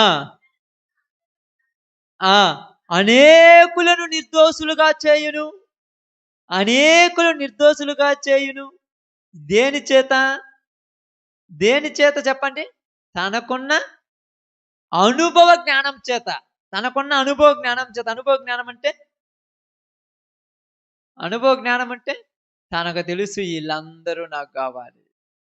వీళ్ళందరి కోసం నేను పాలించటానికే వచ్చాను. కడుపును పుట్టిన తల్లైనా ఒకసారి కాకుండా ఒకసారి ఏం చేస్తా తెలుసా? కఠినంగా ఉంటది కానీ మన ప్రభు అయిన యేసు ప్రభు వారు మనిషి చచ్చేంత వరకు కఠినంగా ఉండట్లేదమ్మా. ఎన్నెన్ని ద్రోహాలు, ఎన్నెన్ని పాపాలు, ఎన్నెన్ని అక్రమాలు, ఎంతంత అన్యాయము, ఎంతంత నీచమైన కార్యములు జరుగుతున్నా ఒక్కడి ఒంటి మీద కూడా ఒక్క దెబ్బ పడకుండా ఆయన రక్షిస్తున్నాడు. ఈరోజు మనం ఎప్పుడో చూడండి, మనము చేసిన పాపాలను బట్టి చూస్తే ఎప్పుడో ఈ లోకం ముగించవలసిన వారమయ్యాం. ఎప్పుడో ఏ రోజు పోయో వాళ్ళమో తెలియదు. కానీ ఈ రోజు కూడా నువ్వు బ్రతికున్నావంటే నీ శిక్ష నిశ్చయముగా అతడు మన శిక్ష భరించెను. అందుకని ఆయన ఒంటి మీద రాయబడినటువంటి ఒక మాట ఏంటంటే, ఆయన గురించి రాయబడిన మాట ఏమని రాయబడిందంటే చూడండి. చూడండి బైబిల్ గ్రంథంలో నుంచి కొరింథీయులకు రాసిన మొదటి పత్రిక అనుకుంటా, రెండో పత్రిక, కొరింథీయులకు రాసిన రెండో పత్రిక. చాలా మార్లు చెప్పాను మీకు ఆ మాట. 5వ అధ్యాయము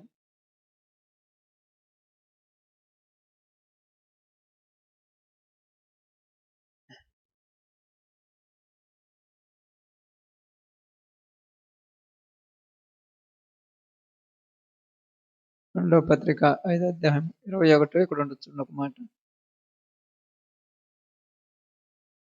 21. ఎందుకనగా మనము ఆయన యందు దేవుని నీతి అగునట్లు పాపము ఎరుగని ఆయనలో పాపం ఉందమ్మా. పాపం ఎరుగని ఆయనను మన కోసము పాపముగా చేసెను. మన కోసం దేనిగా చేసిందంట? పాపముగా చేసెను. ఇప్పుడు ఆ పాపం ఎక్కడుంది? సెలువులో. ఇప్పుడు అప్పుడప్పుడు మీరు ఏం చేస్తుంటారంటే, కొన్ని విషయాలు మనకు అలవాటుగా అర్థం కావటం చెప్తాను. కొన్ని విషయాలు మీకు కోపం వస్తాయి. కొన్నిసార్లు కోపం వచ్చినప్పుడు ఏం చేస్తారు తెలుసా? కొట్టడం చేతగాక ఎవరిని కొట్టేస్తారు? పల్లెన్ను, సీపిరి కట్టను, గోడను, మంచాన్ని ఎత్తి నూగుతుంటారు. ఏంటంటే కోపం అది. ఎందుకంటే డైరెక్ట్ మనల్ని కొట్టడానికి కుదరదు. అలాగనే దేవుని కోపం వచ్చిన ప్రతిసారి ఎవరిని కొడుతున్నాడు? ఆమేన్. నీవు చేసిన అక్రమాలకు, నువ్వు చేసిన అన్యాయాలకు, మనము చేసిన నీచమైన కార్యములకు ఆయనకు కోపం వచ్చిన ప్రతిసారి నేటి దినం వరకు కూడా మనకు పాపముల కోసం ఆయన్నే కొడుతున్నాడు. నువ్వు మందిరానికి రాకుండా నువ్వు హ్యాపీగా ఇంట్లో పడుకొని నిద్రపోవచ్చు, నాకేం కాలేదనుకుంటావు. నీ దెబ్బలు ఆయన భరిస్తున్నాడు. తెలుసో తెలియదు. ఎలాగంటే చూడండి, మనకు అర్థం కావటానికి హెబ్రీయులకు రాసిన పత్రిక 6వ అధ్యాయంలోనే ఎక్కడ ఉండదు చూడండి.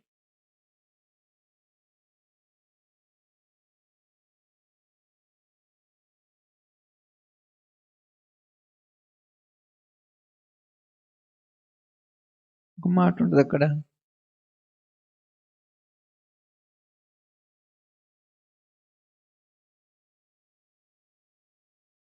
ఆరు ఆరేనా?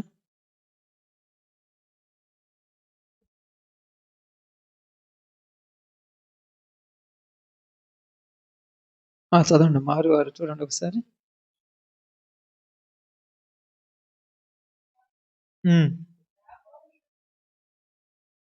ఉమ్, ఉమ్, ఉమ్, ఆ. దేవుని కుమారుణ్ణి మరలా సిలువ వేయచ్చు, మరలా సిలువ వేయచ్చు. మరలా సిలువ అంటే ఎన్నిసార్లు వేస్తావు? ఆ కలవరి సిలువలో ఒకసారి నువ్వు చూసేది, నువ్వు తప్పు చేసిన ప్రతిసారి ఆయనకు దెబ్బలు పడతాయి. నీ దగ్గరకు రాని ఇట్లా అంతా ఆనే జరిగిపోతుంది అంతా. నువ్వేం చేయాల్సిన పనిలే. అప్పుడప్పుడు చాలా సార్లు చూడండి, అప్పు నువ్వు చేయటము మీ తండ్రి పోయి కట్టడం కొట్లు. అప్పు నువ్వు చేయడం తండ్రి పోయి కట్టడం. వీడికేమి పెద్ద లెక్కేం లేదుగా. ఏందిరా ఎంత చేర్చుకుంటున్నావంటే, నేను ఎంత చేసినా కూడా కట్టడానికి ఒక ఆయన ఉన్నాలే పైన. ఇప్పుడు పిల్లలు అదే కదా చేసేది. కొట్లో మీరు అప్పచెబుతారు, వీడికి అంత అయినాయమంటారు. వాడు పోతుంటే అప్పు చేస్తుంటారు. వెంటనే కుట్టోడు కూడా ఊరికాడికి వస్తాడు, పిల్లోడి కాడికి రాడు. రే నువ్వు మొన్న చికెన్ తిన్నావు కదా, మొన్న అది తిన్నావు కదా, మొన్న ఇది చేసావు కదా, డబ్బులేని అడగడు. వెంటనే వాళ్ళ నాన్న కాడికి పోయి, మీ వాడు 500 బాకీ ఉన్నాడు, ఎప్పుడు ఇస్తామంటారు. మీరేం చేస్తారంటే, 500 బాకీ ఉన్నారు, వాడిని అడగకుండా వాడు బాధపడతాడు, నేను ఇత్తాలి అంటే. అప్పు వాడు చేయటము, అప్పు నువ్వు తీరుస్తున్నావు. అలాగే తప్పు మనం చేయటము, బాధ భరించేది యేసు ప్రభు. ఇప్పుడు మనం ఏమనుకుంటున్నాం, ఇప్పుడు ఉదాహరణకు చర్చికి ఆదివారం ప్రార్థనకు రావు, నీకేమైనా దెబ్బ తగులుతుందా? బాగానే ఉంటున్నారు, నాకేం కాలేదంటున్నావు. నీకేం కాలా, ఎవరికి అవుతుంది? పాపం చేస్తున్నావు, నాకేం కాలేదంటున్నావు, నీకేం కాలా, ఎవరికి అవుతుంది? అంటే చూడండి, మరలా మరలా సిలువ వేస్తున్నారంట. మరలా సిలువ అంటే, ఆ సిలువ మరణం ఎంత గొప్పది, బాగుంటుంది ఆ సిలువ మరణం. కనీసం సిలువ మరణంలో 39 కొరడా దెబ్బలు ఒక్క దెబ్బ ఏం తినగలమా మనము? ఎంత నరకయాతనది, ఎంత వేదనది, ఎంత బాధది. ఈ బాధ అంతా ఎందుకు పడుతున్నాడంటే, నా బిడ్డలు తెలియక చేస్తున్నారు. అది క్షమాగుణం అంట ఆయన. ఏం కావద్దులే. ఇప్పుడు అంటాడు, ఇదిగో వీళ్ళు చూడు మరలా దురభిమానం కోసం పాపాలు పోతున్నారంటే, వాళ్ళ దగ్గరికి కొరడా తీసుకొని వస్తున్నాడు దేవుడు, వాళ్ళని కొట్టాలంటున్నాడు. అయితే వెంటనే ఎవరు అడ్డం వచ్చాడు? నన్ను కొట్టాయి అన్నాడు. ఎన్ని రోజులను కొట్టాను, వాడు బతికినంత కాలం నన్ను కొడుతూనే ఉండన్నాడు. కొట్టేయటం మంచిదేనా మనం? యేసుప్రభుని కొట్టేయచ్చా? ఆ కరుణామయుడు సిలువలో ఆయన పాదాల మీద పోతుంటే, ఆ భుజం మీద తెచ్చుకుంటే కాన్ రాకుండానే గారిపోతుంటాయి కళ్ళమటి నీళ్ళు. అయ్యో ఎంత పాపమయ్యా, అసలు వాళ్ళకి మనసు ఎలా వచ్చింది? వాళ్ళకి కాదు మనసు, నీకు వచ్చింది మనసు. ఈ రోజు నువ్వు దేవుడు వద్దన్న పనులు చేసి మరలా మరలా మరలా మరలా నువ్వే సిలువ కొట్టేస్తున్నావు. వాళ్ళు కొట్టించారా నువ్వన్నారు? అప్పుడప్పుడు పాట పాడతారు, ఆనాటి యూదులే నిన్ను సిలువాకు కొట్టారనుకున్నాను, కాదు కాదు అయ్యయ్యో నేను చేసిన పాపములే నిన్ను సిలువ కొట్టినవి. ఈరోజు నువ్వు తప్పు చేస్తున్న ప్రతిసారి చాలా మంది అంటారు, పాస్టర్ గారు మేము ప్రార్థనకు రాకుండా మాకు బాగానే జరుగుతుందంట. మీకు హ్యాపీగా జరుగుతుంది, ఎందుకంటే మీ మీద దెబ్బలు పగలకుండా ఒక ఆయన ఉన్నాడు అంటారు. నువ్వేమనుకుంటున్నావు, నాకు ముఖ్యమైన పని ఉంది కాబట్టి. నీకు ముఖ్యమైన పని ఉంది, నీ ముఖ్యమైన పని తీర్చుకోవటానికి ఎవరిని కొట్టిస్తున్నా? ఆయన కొడుతున్నారు, తప్పదు. నువ్వేమనుకుంటున్నావు, బాగానే జరిగింది. ఆయన కొడుతుంటే నీకు నచ్చుద్దే? ఏమన్నాడు, ఇదిగో నేను ఎన్నటికీ పాపము చెయ్యను, నేను ఎన్నటికీ పాపం చేయనని తీర్మానం తీసుకోవాలి. ఎందుకు తీసుకోవాలంటే, నువ్వు పాపం చేస్తే నీ ప్రభుని కొట్టేస్తున్నారు. బాగా ఆలోచన. నువ్వు పాపం చేస్తే ఎవరిని కొడుతున్నారు? ఇప్పుడు పాపం చేయడానికి నీకు తెలివైన ఉండాలి, పాపం చేయడానికి నీకు ఆలోచన ఉండాలి. అసలు పాపం చేసే స్వభావం నీలోనికి వచ్చిందంటే, నువ్వు మనిషిగా బ్రతకడం కూడా వేస్టే నా దృష్టిలో. నువ్వు పాపం చేసే ఆలోచనలు రాకూడదు. ఎందుకు పాపం చేసే ఆలోచన రాకూడదు అంటే, మీరు అప్పుడప్పుడు పాడుతున్నారు చూడండి ఒక పాట, ఎందుకు నన్ను ఎంతగా ప్రేమించితివో ప్రభు అనే పాట పాడతారు చూడండి. నేను చేసిన పాపముల కొరకై, నా కళ్ళతో చేసినటువంటి శాపములకై నీ ముఖం మీద ఉమ్మి వేయబడింది, నేను చేసిన తలంపుల కొరకై నీ శిరస్సును ముళ్ళ కిరీటం పెట్టబడింది అన్నారు చూడండి. ఈ రోజుకు నువ్వు చేస్తున్నా కూడా అట్టనే జరుగుతుంది నేటి దినం వరకు. ఎన్ని రోజుల వరకు జరుగుతుందంట? నీవు భూమి మీద బతికినంత కాలం. అందుకే చూడండి అక్కడ ఏం రాయబడింది, ఎఫెసీ రాసిన రోమిలకు రాసిన పత్రిక, లేకపోతే రోమిలకు రాసిన పత్రిక 5వ అధ్యాయము 9వ వచనం. కాబట్టి ఆయన రక్తము వలన ఇప్పుడు నీతిమంతులుగా తీర్చబడి, మరింత నిశ్చయముగా ఆయన ద్వారా ఉగ్రత నుండి రక్షింపబడుదుము. మరీ నిశ్చయముగా ఎవరి ద్వారా? యేసు ప్రభు ద్వారా. ఎందుకంటే దేవుడి కోపం ఆగదు. ఆగుద్దా? అస్సలాగదు. ఎందుకంటే ఆయన కోపగించుకునేవాడు. సొదొమ గొమొర్రాలను ఏం చేశాడు? నాశనం చేశాడు. సొదొమ గొమొర్రాలను ఏం చేశాడంట? నాశనం చేశాడు. ఎంత నాశనం చేశాడు? వాళ్ళల్లో అరవలేదా? కేకలేయలేదా ఊరు గొనక? కేకలేసారా ఎయలేదా? అరిసారా లేదా? అరిసినా, కేకలేసినా దేవుడికి జాలి దయిందా? ఈరోజు చెప్పాలి. జాలి దయిందా? లేదు. మరి ఈరోజు నీవు ఎంత పాపం చేస్తున్నా, నువ్వు ఎంత నీచాతి నీచమైన పనులు చేస్తున్నా, యేసు ప్రభుని కొడుతున్నప్పుడు యేసు ప్రభు కూడా ఏం చేస్తున్నాడు? అరుస్తున్నాడు, కేకలేస్తున్నాడు. కానీ దేవుడు జాలి చూపెడుతున్నాడా? ఎందుకు చూపెట్టడు? ఆ? ఎందుకు చూపెట్టడక్క? ఎందుకు చూపెట్టాడు చెప్పండి? ఎందుకు చూపెట్టడంటే ఆయన కోపం తట్టుకునేంతడు కాదు. ఆయన కోపంతో ఒక్క దినమున 23,000 మంది ఆయన కోపం వచ్చినప్పుడు ఆ భూమి నెరవిడిచి లోపల కుంగేసింది అందరినీ. ఆయన కోపం వచ్చినప్పుడు అగ్ని తగలబెట్టేసింది అలా. అగ్ని అర్పించటం వలన ఏమయ్యారు? వాళ్ళు తగలబడ్డారు. ఆయన కోపం అంతది. కానీ ఈరోజు నువ్వు పాపం చేస్తున్నావు, చర్చలో వచ్చుకోతున్నావు, పాపం చేస్తున్నావు, లోకంలోకి వెళ్తున్నావు, పాపం చేస్తున్నావు, అయ్యో యేసుప్రభుని పాట పాడుతున్నావు, నువ్వు పాపం చేస్తున్నావు, యేసుప్రభు గురించి ప్రార్థన చేస్తున్నావు, నువ్వు పాపం చేస్తున్నావు, సిలువ అంటున్నావు, అయినా నీకేమి తగలట్లేదంటే దేవుడు నిన్ను కొట్టిన ప్రతిసారి నీ మీదికి దెబ్బలు పడకుండా యేసుప్రభు అడ్డం పడ్డారంటే. ఈరోజు నువ్వు పాపం చేసే ప్రతిసారి ఏం గుర్తుపెట్టుకోవాలంటే, ఇప్పుడు నాకు పడాల్సిన దెబ్బ యేసుప్రభు పడుతుందని గుర్తుపెట్టుకోండి చాలంతే. మీరేం గుర్తుపెట్టుకోవద్దు. నీకు పడాల్సిన దెబ్బ యేసుప్రభు పడుతుంది. అందువల్ల నీ శరీరం సున్నితంగా ఉంది ఈరోజు. ఇంకా చూడండి, రోమిలకు రాసిన పత్రిక 5:6 వచ్చిన చదవండి, ప్రార్థన చేస్తాను. 5:6. ఏందక పాపం నిద్ర వస్తుంది పాపం. చూడండి, ఇంత మంచి మాటలు చదువుతాడు, నిద్ర ఎలా వస్తుంది? ఆయన కొట్టాడమ్మా, నిన్ను కొట్టనీలా. అదే దెబ్బ ఆయన పక్కా జరిగినడుకో, నేను కొట్టినడుకో, నీ శరీరం పుండ్లైపోద్ది అంతే. ఏందంట? శిరస్సు మొదలుకొని అరికాలు వరకు ఎక్కడ కూడా స్వస్థత లేదు. శరీరం మొత్తం ఎలా ఉందంట? పచ్చిపుండు. పచ్చిపుండు అంటే తెలుసా? పచ్చిపుండు అంటే తెలుసాక? అది అది ఎలా ఉంటుంది తెలుసా? మానిపోలా. ఎప్పుడు పచ్చిగా ఉంది. ఎందుకు పచ్చిగా ఉంది? అప్పుడప్పుడు మీకు ఎదురు తగులుది గుర్తుందా? దాని మీద చిన్న చెక్కు కట్టగానే మళ్ళా తగిలితే ఎంత నొప్పి? అంతగా కట్టెత్తున్నామమ్మ యేసు ప్రభుని మనుషులమైన మనందరం. చదవండి. ఏలయనగా మనమింకనూ బలహీనులమై ఉండగానే క్రీస్తు యుక్త కాలమున భక్తిహీనుల కొరకు చనిపోయెను. నీతిమంతుని కొరకు సైతం అక్కడ చనిపోవట అరదు. మంచివాని కొరకు ఎవడైనా ఒకవేళ చనిపోయి తెగింపవచ్చును. అయితే దేవుడు మన ఎడల తన ప్రేమను ఎల్లడపరుచుతున్నారు. ఎట్లనగా మనమింకనూ పాపులమై ఉండగానే ఇంకనూ మనమేమై ఉన్నామంట? పాపులము. ఇప్పటికి గొడక నీ మనసులోనికి యేసు ప్రభు యొక్క రూపం కనపడాలి. నువ్వు పాపం చేస్తున్న ప్రతిసారి ఆయన గుర్తుండాలి నీకు. ఆ కాళ్ళల్లో ఆ యొక్క మేకులు దిగబడినప్పుడు, ఆ రాళ్లలో నడిచిపోతున్నప్పుడు, ఆ రక్తధారలు కారిపోతున్న ప్రతి క్షణము నీ గుర్తు రావాలి. అయ్యో, నా కోసమే కదా ఆ రక్తము దారిపోతుంది. చిన్న ముళ్ళు గుచ్చుకుంటే, చిన్నగా అంత చిన్నది, అంత ముళ్ళు గుచ్చుకుంటే. లేకపోతే మీరు కూరగాయలు ఎప్పుడైనా కోసారక్క? కోసినప్పుడు అంత ఏళ్ళు తెగుద్ది. ఏళ్ళు తెగిలినప్పుడు అన్నంలో పెట్టా, అబ్బా ఎంత మంట. కానీ నిత్యము నీ కోసం ఆయన మంట మండుతూనే ఉంది శరీరము.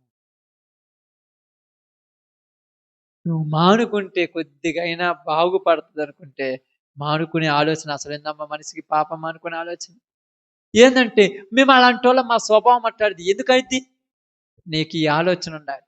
నిప్పు కాలుద్దని తెలుసో తెలియదక్క? అమ్మా, ఎవరికైనా తెలుసో తెలియదు నిప్పు కాలుద్దని? కాదా? కాలుద్ది కదా. కాలేదని పట్టుకొని చూద్దాం. ఎందుకు? కాలితే శరీరం బొబ్బలెక్కుద్ది. బొబ్బలెక్కితే ఆ నొప్పి తట్టుకోలేవు. అలాగే నువ్వు చేసే పాపానికి యేసు ప్రభు శరీరం మీద గాయం పడుతుందని తెలిస్తే నువ్వు మళ్ళా పాపం చేయవు. మళ్ళా దేవుడు అంటే లెక్క లేకుండా ఉండవు. మళ్ళా అవిధేయత కూర్చోవు. మళ్ళా వ్యతిరేకంగా నిలబడవు. ఎందుకంటే నీ మనసులో దేవుడు అంటే లెక్కలేదు అసలు. అంతే. ఈరోజు దేవుడు అంటే ప్రజలకు లెక్కలేదు. అందుకే ఆయన భరిస్తున్నాడమ్మా ప్రతి వాళ్ళకి. కొంచెమైనా లెక్క ఉండాలిగా. కొంచెమైనా ఆలోచన ఉండాలిగా, కొంచెమైనా ఇంపిత జ్ఞానం మనిషికి ఉండాలిగా. అసలు అసలు ఉండాలా లేదమ్మా చెప్పండి? కనీసం అంటారు అప్పుడప్పుడు, రేయ్ నా శరీరం మీద దెబ్బలు చూసేనా నువ్వు కొద్దిగా మానుకోరా బుద్ధులు, నీకు నేను కొట్టించుకోవటం నా వల్ల కాదు అంటారు అప్పుడప్పుడు తల్లులు బిడ్డల కాడికి వచ్చి. నా వల్ల కాదురా, మీ నాన్న వచ్చాక నువ్వు అటు వ్యతిరేకంగా ఉన్నావు, ఆయన కొడుతుంటే నా శరీరం చూడ పచ్చిపుండు అయిపోయింది, ఇంకా నా వల్ల కాదురా అంటావు. అయినా ఏం చేస్తాడు, మానుకుంటాడా? చివరికి ఏం చేస్తావు, వదిలేస్తావు, నీ ఇష్టం వచ్చినట్టు చేసేయమంటావు. నా తర్వాత ఆ దెబ్బలు పడితే ఒక్క దెబ్బతో చచ్చిపోతాడు. అదే అగ్ని ఆరదు. కాబట్టి ఈరోజు ప్రతి పరిశుద్ధ లేఖనంలో నుంచి నేను అందరి కోసం చెప్తున్నాం, ప్రతి వాణి గుండె బలహీనమైపోయింది, నీరసమైపోయింది. అయితే నువ్వు గుర్తుపెట్టుకోవాల్సింది ఏం తెలుసా? నా గుండె బలహీనమైందంటే నా ప్రభు శరీరం గాయాలవుతుంది. నేను వ్యతిరేకంగా ఉన్నానంటే నా ప్రభు శరీరం మీద ముండ్ల కిరీటం పెట్టబడి కొరడాలతో శరీరాన్ని చీల్చేయబడుతుంది. ఈరోజు ఆ తత్వం ఎవరైనా ఆలోచన అసలు అప్పుడప్పుడు నిజంగా చెప్తున్నాను చూడండి, భయం వేయాలి మనకు దేవుడు అంటే. ఎందుకు భయం వేయాలి? మనకు దెబ్బలు తగులుతాయని కాదు, మన దెబ్బలు యేసు ప్రభువుకు తగులుతున్నాయని. అప్పుడప్పుడు సినిమాలలో చూపెడుతుంటారు, కొన్ని సినిమాలలో భక్తుని కొడుతుంటే వీడికి మాత్రం ఏమి కాదు, ఆడున్నటువంటి దేవుడికి మాత్రం గాయాలు అవుతుంటాయి. ఏది నీకేం కాలేదంటే కొట్టుకో, ఏం కాదు, నాకేం కాదు, నాకు కొట్టుకో, నాకేం కాలేదంటే అక్కడ దెబ్బలు తగులుతుంటాయి. ఈరోజు నువ్వు చేసిన పాపాలకు నీకు ఏమి కావట్లేదు, అక్కడ దెబ్బలు తగులుతున్నాయి.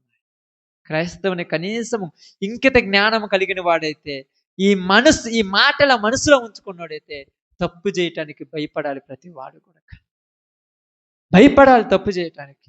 ఏసేపు పాపాన్ని చూసి పారిపోయింది దేనికోసం తెలుసా? నా భారం వేరే వాళ్ళు భరిస్తున్నారు, అదే నెత్తి నీ మీద పెడితే ఆ బరువు నీ మీద పెడితే నిద్రపోతావా? చూడండి, కింద తొమ్మములి పెట్టి దాని మీద కూర్చోబెడితే నిద్రపోతావా? ఆయన శిరస్సు మీద ముళ్ళ కిరీటం పెడితే అది కుచ్చితే ఆ కణతలోకి ఆ యొక్క ముళ్ళు ఇరుచుకుపోతే ఆ రక్తం గారుతుంటే నిద్ర పట్టింది ఆయనకు. ఈరోజు నువ్వు గారి గురించి ప్రశాంతంగా చర్చలు నిద్రపోతున్నావు. నిజంగా చెప్తున్నాను, చర్చలు నిద్రపోయాలని చెప్తే నాకు ఎందుకు ఎంత అసహ్యం వాళ్ళని చూస్తే చీ అనిపిస్తుంది. ఎందుకంటే నీవు నిద్రపోవటానికి ఆయన ఏడుస్తున్నాడు. ఎలా వస్తుంది నాకు అర్థం కాలేదు అసలు. నేను ఫస్ట్ చూడండి, పగులంతా నేను తిరుగుతున్నా, అక్కడెక్కడ చేస్తాను, కానీ నాకు నెచ్చులో నిద్రపోవాలంటే భయం. ఎందుకంటే దేవుడి గాయాలయ్యి లోకంలో వాళ్ళ పాపం చేస్తున్న వాళ్ళ పాపం భరించి, మన పాపం భరించి ఎంతమంది పాపం భరించాలి ఆయన? నీ కోసమే దెబ్బలు తింటున్నాడు, వాళ్ళ కోసం కూడా తింటున్నాడు. కనీసం నువ్వు మానుకుంటే నీ దెబ్బలైనా తగ్గుతాయి ఆయనకు. నువ్వు మానుకొని నీలో ఒక తప్పన ఉండాలి, నేను మానుకున్నాను మీరు మానుకోమని. ఆయన శరీరం మీద ఉన్న గాయాలను తగ్గియాలి నువ్వు. ఆయన శరీరం మీద పడుతున్న గాయాలను తగ్గియాలి. అందుకే సర్వలోకమునికి వెళ్ళి సర్వ సృష్టికి సువార్త ప్రకటించి వాళ్ళందరినీ మంచి మార్గంలోని తెస్తే ఆయన శరీరం మీద దెబ్బలు ఏమవుతాయి? తగ్గిపోతుంటాయి. కొట్టడం తగ్గిపోతుంది కదా. పిల్లోడు మంచోడిగా మారితే తండ్రి కొడుతుంటాడా? అప్పుడు అంటావు, నా బంగారు తండ్రి వయ్యా, నాకు బంగారు వెండి కన్నవయ్యా, నువ్వు మంచిగా మారావు, ఈ మధ్య నాకు దెబ్బలు తగ్గిపోయినాయి. ఎందుకంటే నిన్ను కొట్టాడు, నీ మీద కోపం లేదు కదా. మనుషుల మీద దేవుని కోపం ఎప్పుడైతే తగ్గుద్దో అప్పుడు యేసు ప్రభువుకు ప్రశాంతంగా తన శరీరానికి ఉంటుంది. అందుకని యేసు ప్రభు ఏమంటాడు తెలుసా? తాను పొందిన దెబ్బల చేత మనకు స్వస్థత అంటే శరీర రోగాల గురించి పక్కన పెట్టేయండి, నీవు బాగుపడాలని ఆయన ఆలోచిస్తున్నాడు. ఈరోజు నీకు నాకు మనందరికీ తెలియచేసిన ఒక చిన్న మాట ఏంటంటే, ప్రతి వాణి గుండె బలహీనమే, కానీ బలహీనమైన గుండెకి ఏది గుర్తుండాలి? నేను పాపం చేస్తే యేసు ప్రభు శరీరం నరకబడుతుందని గుర్తుండాలి. యాకోబుని నరికాడు తెలుసా? ఆ హతసాక్షిగా అలా చంపాల్సింది యేసు ప్రభు అని, కానీ యేసు ప్రభువుకు రాకుండా నా మీద పడితే ఆ బాధ నేనే భరిస్తానన్నాడు. వాళ్ళ గురించి యేసు ప్రభు గొప్పగా సాక్ష్యం చెప్తున్నాడు. ఈరోజు నీ గురించి సాక్ష్యం చెప్పేటట్టు బతుకుతున్నావా? ఎందుకు వస్తుంది మనకు ఆలోచన చెడు చేయాలని? ఎందుకు వస్తుంది మనుషులకు ఆలోచన, చెడ్డ ఆలోచనలు వెళ్ళావని? అంటే భయం లేదు. నిప్పును పట్టుకుంటే కాలుద్దని తెలియదు, తెలిస్తే పట్టుకోడు, తెలియదు కాబట్టి పట్టుకుంటున్నారు. ఈరోజు పాపం చేస్తే నాకు దెబ్బ తగలట్లేదు అంటే వెనక భరించేవాడికి తెలుసు ఆ బాధ, నీకేం తెలుసు? అంతేనా కదక్క? రోజుకు 500 రూపాయలు కొనుక్కుంటున్నాడంటే వారానికి ఈ 3000 కడితే నీకు తెలుసు ఆ బాధ, వాడికేం తెలుసు? వారే తినిపోయేవాడికి. వాడికి ఏం తెలుసు చెప్పు, ఎన్ని రోజులు కడతా? ఆ 3,000 రూపాయలు కట్టడానికి ఉదయం నుంచి సాయంత్రం దాకా నువ్వు ఎంత కష్టపడుతున్నావు నీకు తెలుసుగా. వాడికేం తింటుంటాడు పోతుంటాడు. అప్పు వాడిని అడిగితే వాడికి అర్థమవుద్ది ఆ బాధ. అడగట్లేదుగా, అడిగేది ఎవరిని? తల్లిదండ్రులు. నిన్ను అడుగుతున్నాడు కాబట్టి నీకు అడుగుతుంది ఆ బాధ. వీడు కొద్దిగా తగ్గించుకుంటే బాగుండే తినేది. అప్పుడప్పుడు అంటారు, ఏయ్ అప్పు ఎక్కువ చేస్తున్నారు కొద్దిగా తగ్గించుకోరంట. వాడేమంటాడు తెలుసా, ఇవి కూడా పెట్టలేవంటే ఒకరోజు పని చేస్తే తెలుస్తుంది నీకు ఈ బాధ. దేవుడు యేసు ప్రభు కూడా ఇది అంటున్నాడు, నేను భరించలేకపోతున్నాను, మీరు చేసే పాపాలు తగ్గించుకోండి కొద్దిగా అంటున్నాడు. నా వల్ల కాలేకపోతుంది, శరీరంతో నా వల్ల కాలేకపోతుంది, కొద్దిగైన పాపాలు తగ్గించుకుంటే నాకు పడాల్సిన దెబ్బలు తగ్గుతాయి. దేవునికి ఇష్టమంటమ్మా ఆయన కొట్టడం. ఎందుకు ఇష్టమంట? నువ్వు ఆయనే కదా అన్నాడు, నా బిడ్డల కోసం నేను పుట్టాను, నేను వచ్చాను వాళ్ళని కొట్టాల్సింది నన్ను కొట్టమన్నాడు. కొట్టించుకో, పోయావు వాళ్ళ కోసం కొట్టించుకుంది అంటున్నాడు. కొట్టించుకో, నువ్వు కొట్టించుకో, వాళ్ళు వాళ్ళు వాళ్ళు మాత్రం అట్నే ఉన్నారు, నువ్వు కొట్టించుకోమంటున్నాడు. కానీ ఎన్ని రోజులైన చూస్తాడు ఆయన?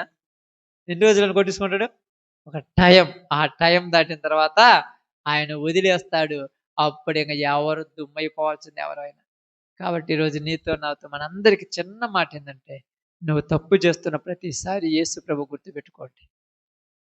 బలహీనమైన గుడ్డలేమని ఉండలేమైనా కానీ యేసు ప్రభుని గుర్తుపెట్టుకోండి. నువ్వు సుఖపడటానికి యేసు ప్రభుని ఏడిపించడం అవసరమా? నువ్వు నవ్వుకోవటానికి, ఎంజాయ్ చేయటానికి ఆయన ముఖం మీద కొరడాలతో కొట్టేయటం అవసరమా? ఆలోచించండి. ఇప్పటికీ అలాంటి పరిస్థితిలో ఉంటే ఇప్పుడు ప్రార్థన చేద్దాం. అయ్యా, యోబు నిబంధన చేసుకున్నాడు, దావీదు బతిమిలాడాడు, నేను కూడా నాలో కొన్ని బలహీనతలు ఉన్నాయి, వాటి వల్ల నేను నిన్ను అనేక మార్లు కొట్టించానయ్యా. ఈరోజు నా బలహీనతల నుంచి నాకు విడుదల కావాలి ప్రభా, నేను ఉంటానని నువ్వు నిబంధన చేసుకురావచ్చు. నువ్వు నిబంధన చేసుకో, ఖచ్చితంగా నువ్వు ఉండగలవు. ఓకే, అందరు తల వంచండి, ప్రార్థన చేద్దాం.